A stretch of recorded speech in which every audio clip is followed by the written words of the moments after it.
Išvydus šiuolaikinės keramikos kūrinį dažnai apima nepasitikėjimo jausmas. Ar šis darbas man patinka ar ne? Kokie yra šiuolaikinės keramikos vertinimo kriterijai?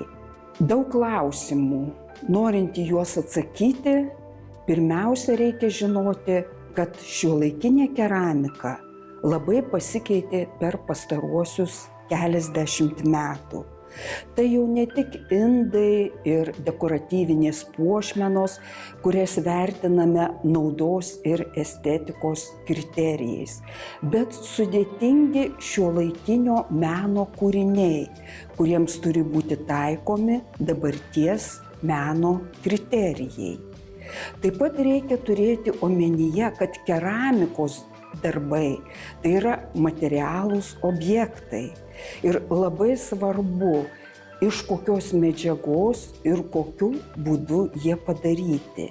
Lieti, lipdyti, žiesti, suformuoti autoriniais būdais. Kaip suprasti šiuolaikinės keramikos kūrinį? Pirmiausia, reikia įsigilinti į meno kūrinio formą. Kas tai yra?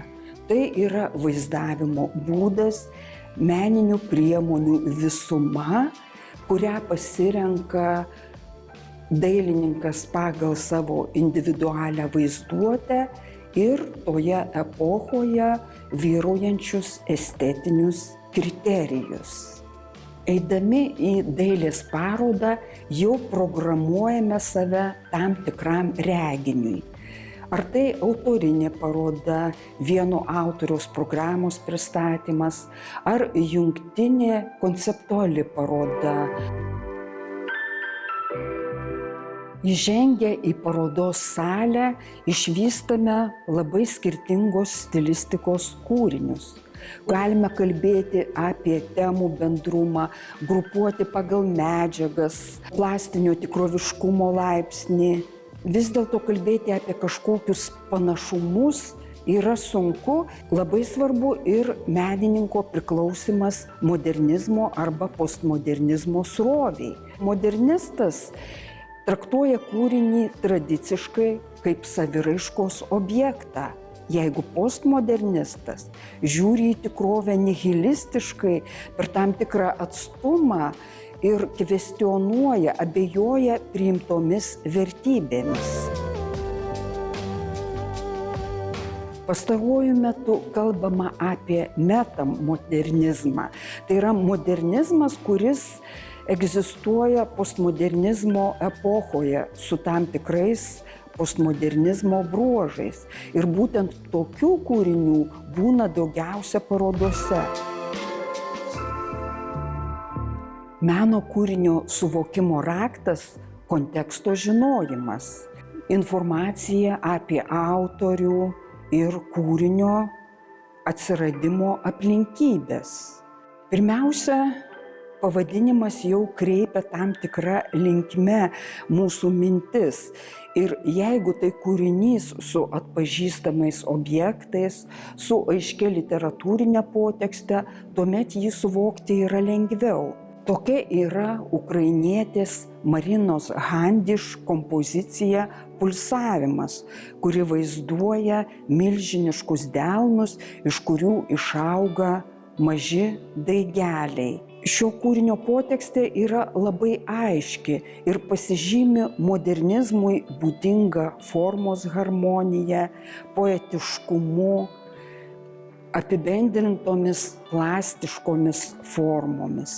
Jeigu žiūrovams ukrainietės kūrinys pasirodys pernelyg deklaratyvus, tuomet jų dėmesys gal nukryps į kitą abstraktesnį, nors ir realistiniais motyvais pasižymintį kūrinį. Tai yra Brazilės Vivienne Thiel kompozicija iš jos plėtojamų miškų serijos. Stilizuotas, apanglėjusių, sudegusių miškų motyvas kai kam primins perdegusi, psichologiškai perdegusi, persitempusi žmogų, jau nekalbant apie ekologinės problemas. Ir todėl šis darbas akivaizdžiai iliustruoja, kad nesaugant gyvybės, ji virsta negyva materija. Parodoje yra ir gyvūninės tematikos darbų. Tai lietuvaitės Agnės Šemberaitės gyvūnas stebėtojas, tarsi gyvūnijos valdovas, ir Jungtinėje karalystėje gyvenančios Wen Shi Harman meškučių serija. Agnės Šemberaitės kūryba, kurioje jinai plėtoja gyvūnijos tematiką, galima susijęti su šiuo metu pasaulyje populiariu taip vadinamuoju gyvūniniu posūkiu, kada dailėje yra permąstomi žmogaus ir gyvūnų ryšiai. Ir jau pagal šią naują koncepciją ne žmogus medžioja gyvūną, bet gyvūnas medžioja žmogų. Nors Agnės Šemberaitės kūrinys neatrodo nei grėsmingas, nei kažkoks pavojingas mums. Tuo tarpu taivanietė renkasi Taivano nacionalinį gyvūną, formozinį Himalajų lokį. Tačiau ką ji daro su šiuo tokiu archetipiniu simboliu?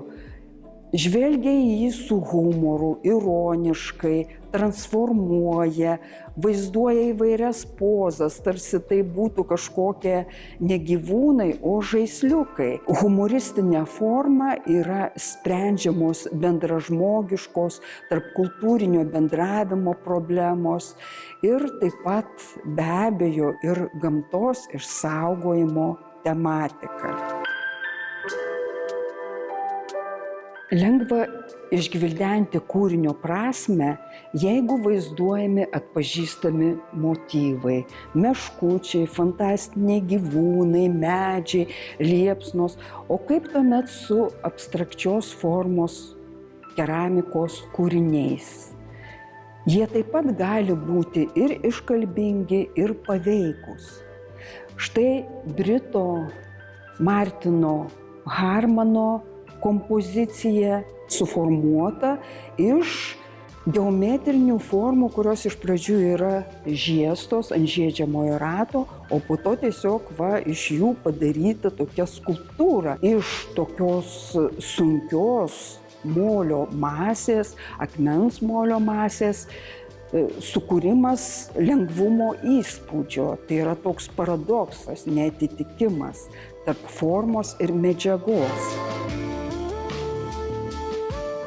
Korėjietis Sun Bin Lim taip pat sukūrė abstraktų objektą. Jį pavadino drabužinė. Nors su buitiniu daiktu mažai yra asociacijų. Iš tikrųjų, tai yra visiškai abstrakti kompozicija, kuri yra būtent patraukli tuo neatitikimu tarp buitinio pavadinimo, kuris turėtų būti kūrinio skaitymo raktas, ir jo tokios visiškai bedaiktės formos. Tačiau kūrinys turi dar ir kitų tokių svarbių parametrų, tai būtent jo atlikimas. Jis yra sudarytas tarsi iš tokių ažūrinių kelių sluoksnių. Ir būtent tas klausimas, kaip šis kūrinys yra pagamintas, ir yra vienas iš jo tokių kaip ir meniškumo kriterijų, ar tokių paradoksų ir klausimo kilimo. Taigi matome, kad ta technologinė pusė, ji iš tikrųjų labai svarbi suvokiant keramikos kūrinį. Lenkų skulptorius ir keramikas Dmitrijus Bulavka Fankideiskis. Iš jo kūrinių formos traktuotės matome, kad tai yra tikras modernistas, kuris abstrakčia forma siekia įkūnyti tam tikras idėjas. Jis pats teigia, kad jam yra svarbu statikos ir dinamikos priešprieša, matomo ir nematomo suderinimas kūrinyje. Kalbėjome apie postmodernizmo tendencijas šiuolaikinėje keramikoje. Joms atstovauja jaunas keramikas Rokas Janušonis, sukūręs instaliaciją rinkinys PNVZ, panaudojęs pavadinime Panevėžio žinutės sutrumpinimą. Tarsi atsitiktinis žodžių rinkinys jo pavadinimas, taip pat ir pati kompozicija, kuri primena ant sienų piešiamus grafičius. Tarsi atsitiktiniai vaizdai, kurie atstovauja subkultūrai, tačiau iš tikrųjų pajunti ir tam tikrą nejaukumą, tarsi būtum atsidūręs požeminėje perėjoje vienas tokių grafičių apsuptyje. Pasaulis yra brutalus ir būtent tą jo pusę siekia parodyti jaunas keramikas. Matome, kad šiuolaikinė keramika yra sudėtinga sritis ir ją netaip lengva perprasti, kadangi ji yra įvairi ir tematikos, ir plastinės išraiškos požiūriu. Ir keramikai kelia labai įvairias problemas. Juos domina globalus pasaulis, jų asmeniniai potyriai, aplinkos įspūdžiai. Ir visus šiuos įspūdžius jie įprasmina labai įvairia forma. Ir galbūt suvokti keramikos kūrinį nėra taip lengva dėl to, kad nėra vieno kūrinio skaitymo būdo. Gali būti įvairios interpretacijos. Ir turbūt dažnai svarbu netgi tai, ką į kūrinio turinį įdės pats žiūrovas. O tai priklauso nuo jo amžiaus, išsilavinimo, gyvenimiškos patirties.